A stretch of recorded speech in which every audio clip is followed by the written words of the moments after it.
Once you get logged in, for someone who's already started their taxes like me, I'm going to go to the wages and income here and pick up where I left off. If you have not yet started, go ahead and start that income, and you'll start with your info, and then it'll eventually bring you to income in your federal taxes, which will carry over to your state taxes if you're filing those. We're going to go to the second one. It says self-employment and hit revisit there. This is going to be self-employment for anyone who's doing side income or they're self-employed, and maybe it's a small business. I'm not doing this to show you how to file your business taxes. It is going to be up to you. I would talk to a tax expert to talk about whether or not you need to file your taxes for your business separately from your personal taxes. But I just want to show you one way to do it. Let's say if you had a regular 9 to 5, or if all you did was something like DoorDash, Uber Eats, and all that good stuff. If that's what you did, or you made stuff on Etsy and you want to put that in here, you can. What type of employment did you have? Let's say that I was an Uber driver. Oh, we'll do rideshare actually. Yes, I work in rideshare driving. It is a side job. Did you start that last year? Did you stop and then, or did you not start or stop? You've been doing it throughout the year. You're still doing it. Let's say that. Did you pay anyone to do work for you, and did you pay more than $600? Did you have to send a 1099 because of things you paid? I'm going to say no. It was pretty self-explanatory. I picked people up, dropped them off. I didn't pay anybody anything. Actively participate in the operation of business. I did, so I'm not going to check that. Are you subject to hour limits? Professional gambling, none of these apply. I'm going to hit that and hit continue.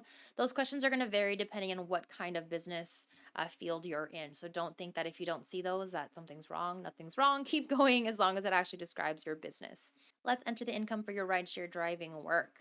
Did you get any one of these? I am going to say that I got a 1099 miscellaneous. And depending on the company that you are doing this work for, you could have gotten anything else. Or let's say it was just cash and checks. You can click that as well. I'm going to say I got this 1099 form. Who paid you? It was Uber. Let me see. And I'm just going to do this. It's all fake, guys. Don't worry. Put in whatever is listed on your 1099. Make sure it matches, or whatever form you got if it wasn't a 1099. Let's say I didn't pay rent, I didn't get royalties, the other income I made, let's say I made $5,000. My form, if you have other boxes, you can fill that out. If you don't, then just leave it. State taxes withheld, any of those other things, fill that out. Let's just say I got that as other income, nothing was withheld. I'm going to hit continue. Did you get cash for or other income for your job? If you got anything else that was for this job that wasn't reported on this form, let's say somebody tipped you, or you got like numerous tips throughout the year in cash, you can put that here. You can say, let's say cash, and I got, $200 worth of cash throughout the year. Here's the income so far. I'm going to say no, just that one app, and hit continue. No more self-employment income to add.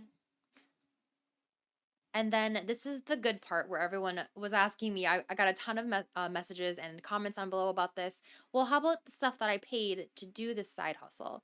This is where you're going to put that information to offset any costs that to offset any income that you might have had while driving.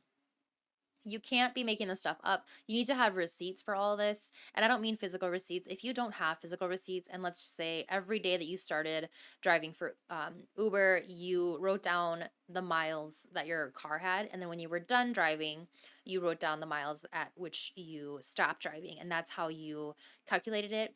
If that's what you did, great. You need to keep that in a safe space for TurboTax if you ever get audited. Okay, you can upgrade to TurboTax Premium for more deductions. If you want to explore these deductions, obviously TurboTax, being the way they are, is going to charge you for that, and you just have to figure out if it's worth that. So they're saying if you have at least $845 in expenses, premium pays for itself. Basically, it sounds like they're going to charge you, it says here, $72. So if you know that you paid at least $845 for your phone, your internet, mileage, your office space, then you should upgrade. If you didn't, it's not worth it to upgrade. So at least TurboTax is being honest. I'm going to explore this and upgrade just to show you guys what it looks like. Because once you upgrade, TurboTax actually goes into, and you can see premium up here, TurboTax goes into showing you what credits you can get for the amount of money you made. At this point in time, all it's doing, if I did not upgrade, I would just be charged then for those the income I made without being able to put in all of my expenses. Because I upgraded, I'm also able to put in right here the expenses. See, as you can see here, it says income for work, expenses, taxable income. You can add another line of work if you need to. Otherwise, I'm going to hit continue. All of it took place in the US. None of it was for a former employer. No deductions claimed somewhere else. I'm going to run a free check. My risk is low for an audit, which is great. I'm going to say no, I had no other form of work. Because it didn't take me back into it, I'm going to go ahead and click edit. Not the 1099 because I put that in, but the expenses. I'm going to say edit. And up here it says expenses. Add an expense for this type of work. Car, equipment rental, vehicle, supplies, all these things. Let's say supplies, I had to buy, a couple of bags to keep the food warm, or cold, I had to do, let me see here.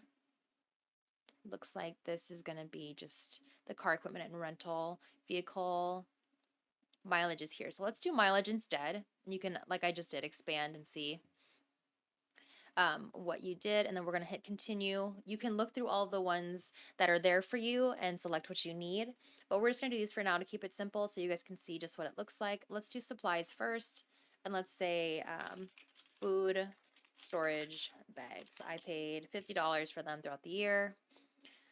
Just the one. If you need to add more rows, you can go back and add more. I'm going to go back to vehicle. And it gets tricky with vehicles because if you're deducting for mileage, you also can't deduct for gas at the same time. You get one or the other. You can look here and say, what kind of expenses can I deduct? Miles driven for business, new tires, gas and oil changes, insurance, all that stuff. I'm going to say yes, I did have these expenses. I'm just going to take their example and do a Honda Accord. Let's say it's under 6,000 pounds. And then when did I start using the vehicle for work? Let's say I used it at the very beginning of the year. I own the vehicle. It was available for personal use.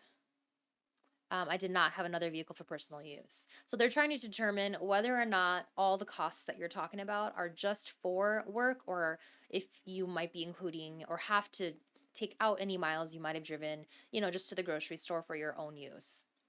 I said, let's say yes, I tracked my own miles for work, like I said. Let's say I drove 15,000 miles for work, and of those 15,000 miles, 5,000 of them were for Uber. Did you use 4 more other vehicles for this? I did not. I only had that one. And you can have them actually help you estimate your actual expenses, or if you want to take the standard deduction, you can.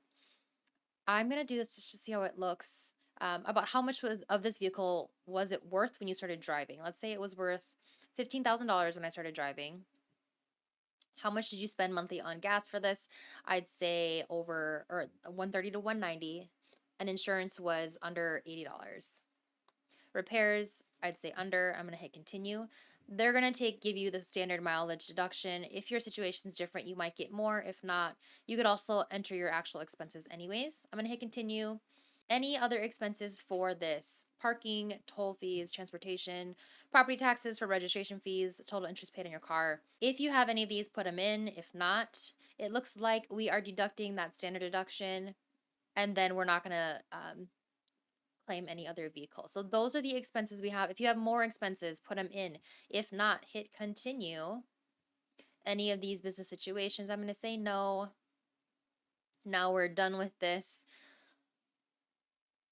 So you can actually see it here. I reported $5,000 from Uber, but my expenses equate to $3,200. That means that only $1,800 of that $5,000 is going to be tax deductible, meaning I'm only going to pay taxes on that $1,800 rather than the full $5,000. And that's why it is so pivotal for you to keep track of receipts, keep track of all your expenses, so that when you come and file taxes for personal business, whatever it is, that you've got all of it in line in case of an audit, and just to help yourself walk through this filing correctly. If you have any questions, I would love to hear from you. Comment down below, send me an email. Like I always say, that's the best way to reach me. Subscribe to the channel and stay tuned to everything else that's going to be coming out this year. And I'll see you guys all in the next video.